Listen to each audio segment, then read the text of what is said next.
Telugu Desam party తెలంగాణలో మా ఆధిపత్యం చెలామణి కావాలి, పార్టీ ద్వారా కాకుండా ఈయన ద్వారా చెలామణి చేసుకుంటున్నారు. ఈయన కూడా ఎంతసేపటికి కాంగ్రెస్ పార్టీ నాయకునిలాగా కాకుండా, ఒరిజినల్ కాంగ్రెస్ పార్టీ నాయకునిలాగా కాకుండా తన ఆలోచన విధానాలు కానీ, ఇంప్లిమెంటేషన్స్ కానీ అన్నీ చంద్రబాబు ఆలోచనల ప్రకారమే చేస్తున్నట్టే కనిపిస్తుంది. కాంగ్రెస్ పరిపాలనలా కనిపిస్తలేదు ఇది.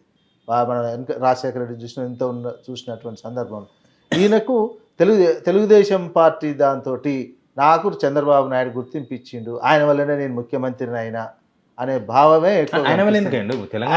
తెలంగాణ ప్రజలు కాంగ్రెస్ ఓటేసారు. కానీ ఆయన వల్లనే ఎందుకు అనుకుంటుండు? 50 లక్షల రూపాయలు ఇచ్చి తీసుకుపోయినప్పుడు దొరికినటువంటి సిచ్యువేషన్ ఉంది కదా, ఓటుకు నోటుకు సంబంధించినటువంటి దాంట్లో.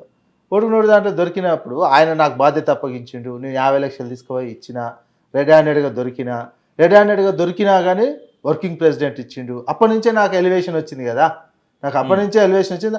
ఆ ఇన్సిడెంట్ని ఆయన గోల్డ్ మెడల్తో కూడా పోల్చుకున్నాడు. లేకపోతే కాంగ్రెస్ పార్టీ సభలో కాంగ్రెస్ పార్టీ మీటింగ్ ముఖ్యమంత్రి ఏంటంటే తెలుగుదేశం జెండాలు ఏంది, తెలుగుదేశం జెండాలు ఉండడమే కాకుండా తెలుగుదేశం పార్టీని ఆ రకంగా తెలుగుదేశం పార్టీ ఇప్పుడు ఎట్లుంది, బీజేపీతో పొత్తు కదా. తెలుగుదేశం అంటేనే ఉన్నదే ఒక తెలుగుదేశం అంటేనే ఇప్పుడు బీజేపీ అన్నట్టు, బీజేపీతో పొత్తు ఉన్నది.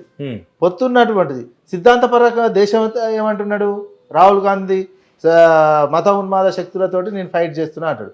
ఏమైనా ఉందా? మత ఉన్మాద శక్తుల జెండాలు వచ్చి కాంగ్రెస్ పార్టీకి సంబంధించిన ముఖ్యమంత్రి మాట్లాడిందంటే పసుపచ్చ జెండాలు ఎగురితే ఇక అసలు ఏమున్నది అంటే ఈయన దాదాపుగా చంద్రబాబు తోటి బీజేపీ తోటి దగ్గరేంటైనా కనిపిస్తుంది. కాంగ్రెస్ పార్టీ జెండా ఏంది అది అంటే. కానీ జనరల్గా ఒక డౌట్ వస్తుంది అన్న, ఎవరికైనా సరే, ఈయన కాంగ్రెస్ ముఖ్యమంత్రిగా ఉన్నాడు, మనం వేరే రాష్ట్రాల్లో చూస్తున్నాం కదా, కాంగ్రెస్ ముఖ్యమంత్రి అంటే కాంగ్రెస్ ముఖ్యమంత్రులే వాళ్ళు. అవును, బీజేపీతో కూడిన పార్టీలతోనో లేకపోతే బీజేపీ పార్టీతోనో కూడే అవకాశాలు ఉండవు. ఇక్కడ ఎట్లా సాధ్యమవుతుంది? అదే మేజర్ మిగతా చోట కూడా చూడు, బీజేపీ కూడా అట్లే వ్యవహరిస్తుంది. బీజేపీ చంద్రబాబు నాయుడు ఏం చేస్తున్నారంటే తెలంగాణలో ఉన్న ప్రభుత్వం కాంగ్రెస్ ప్రభుత్వం అనుకున్నట్టు అనిపిస్తలేదు. అది మాలో భాగంగానే నీకు కర్ణాటక వ్యవహారంలో అమిత్ షా మోడీ ఎట్లా వ్యవహరిస్తున్నారు, ఎంత స్ట్రిక్ట్గా వ్యవహరిస్తున్నారు, అక్కడ తొక్కేద్దామని చూస్తున్నారు ముఖ్యమంత్రిని. అదే ఇక్కడ ఎట్లా చూస్తున్నారు, ప్రతి అంశం మీద చూసి చూడనట్టు వ్యవహరిస్తున్నారు. ఎక్కడ ఏ మాత్రం సహకరిస్తున్నారు, పూర్తిగా సహకరించి చేస్తున్నటువంటి నేపథ్యంలో లేదా తెలుగుదేశం జెండాలు కాంగ్రెస్ ముఖ్యమంత్రుల దగ్గర ఎట్లా వస్తాయండి? దాన్నే అర్థం చేసుకోవచ్చు వాళ్ళు క్రమంగా ఏ రకంగా బీజేపీ తెలుగుదేశం వైపు ఇక్కడున్న ముఖ్యమంత్రి వ్యవహరిస్తుండు అనేది రాజకీయంగా అర్థమవుతున్నటువంటి అంశం.